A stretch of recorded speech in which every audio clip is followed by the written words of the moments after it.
nation's fledgling democratic republicanism finds itself at a crucial crossroad as the ceremonial head, the president, for the first time since the promulgation of the Constitution in 2015, has defied the parliament, violating the constitutional provision. With the president's refusal to authenticate the citizenship bill with the proposed amendments, the bill is now rendered null and void, which puts the national politics at a confrontation between the executive and ceremonial head. Good morning, I'm Abheudaya Shrestha, and these are the headlines of the hour. President Vidya Bhandari rejects to authenticate the citizenship bill for the second time to breach the constitutional provision. The move paves way to a new constitutional controversy. Political parties put forward those with access, power and money as proportionate candidates against the sentiments of the Constitution. Influential leaders select safer route in fear of losing election. 4 regions of Ukraine under Moscow's control announced plans for urgent referendums on joining Russia, which will pave the way for Russian annexation. And Australia chalk out a thrilling 4-wicket victory over India in the first T20 match of the series. England outclassed Pakistan in another T20 international they played in Pakistani soil after 17 years. President Vidya Bhandari has rejected to authenticate the citizenship bill for the second time and breached the constitutional provision. As per the Constitution, the bill sent to the president after being certified by the parliament has to be authenticated within 15 days. However, President Bhandari has stepped back from her responsibility by going against the Constitution with a rejection to endorse the citizenship bill. This move of the president has raised new questions regarding the Constitution and law. President Bhandari had earlier sent the citizenship bill back to the House of Representatives and the National Assembly for reconsideration. However, both the houses returned the bill to the president for authentication without making any changes. The citizenship bill sent to the president for the second time for authentication crossed the 15-day deadline midnight yesterday. The citizenship bill, which was certified from the House of Representatives and the National Assembly for the second time, was sent to the president for authentication. President Bhandari had earlier defended herself, saying that the citizenship bill should be endorsed as per the Nepal Citizenship Ordinance 2021 proposed by the then KP Sharma Oli-led government on 23rd of May last year. She had also advised not to delay in formulating the laws on citizenship. The president, who at that time had issued a message saying that the ordinance should be implemented as per the Constitution, this time around, however, has stepped back from authenticating the citizenship bill against the constitutional provision. As per Article 113 of the Constitution, there is a provision that the bill presented to the president should be authenticated within 15 days.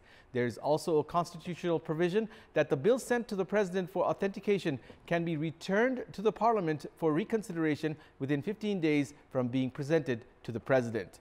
According to this, President Bhandari had sent the citizenship bill back to the House of Representatives and the National Assembly for reconsideration, along with a 15-point suggestion on 14th of August last month.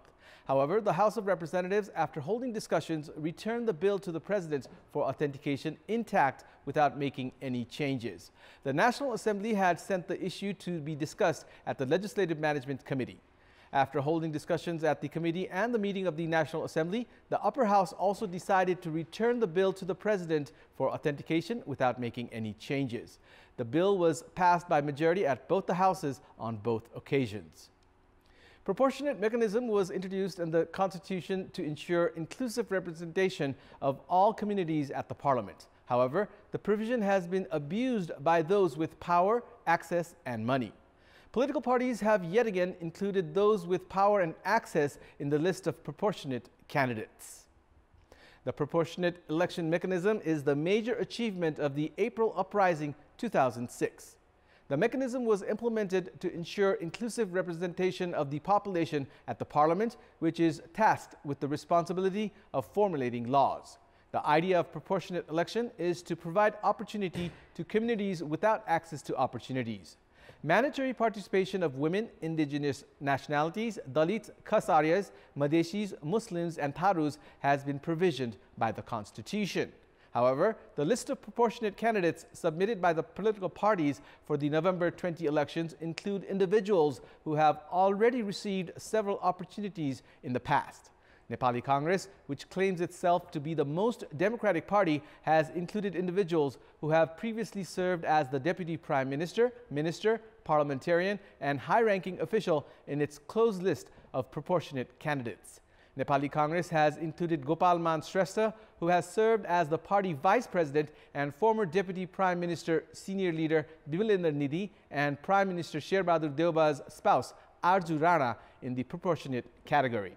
Despite the claim of CPN-UML of providing opportunities to new faces in the proportionate category, those close to senior leaders have made it to the list.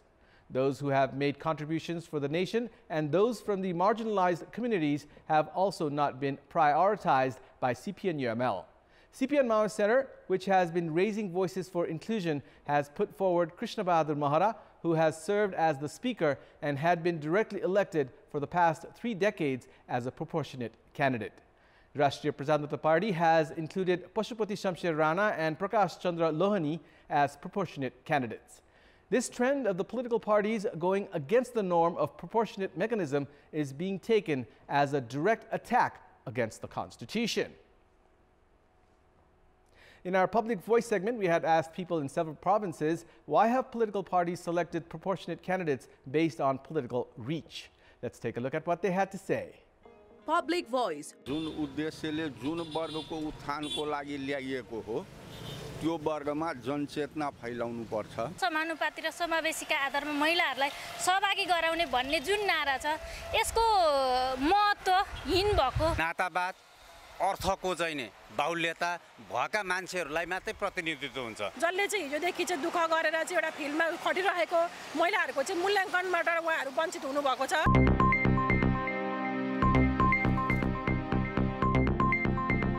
It's time now for our segment Public Pulse, where you text us with your opinion. Public Pulse. Here's the question: what should be done to control increasing interest rate? Your options are A. Nepal Rashtra Bank's regulation, B. Increase budget expenditure, and C. Ensure transparent transactions. The voting is on. Type NEWS, select your option A, B, or C, and send it to 34001 to share your opinion with us. That's all for the moment. Thank you for watching. Have a good day.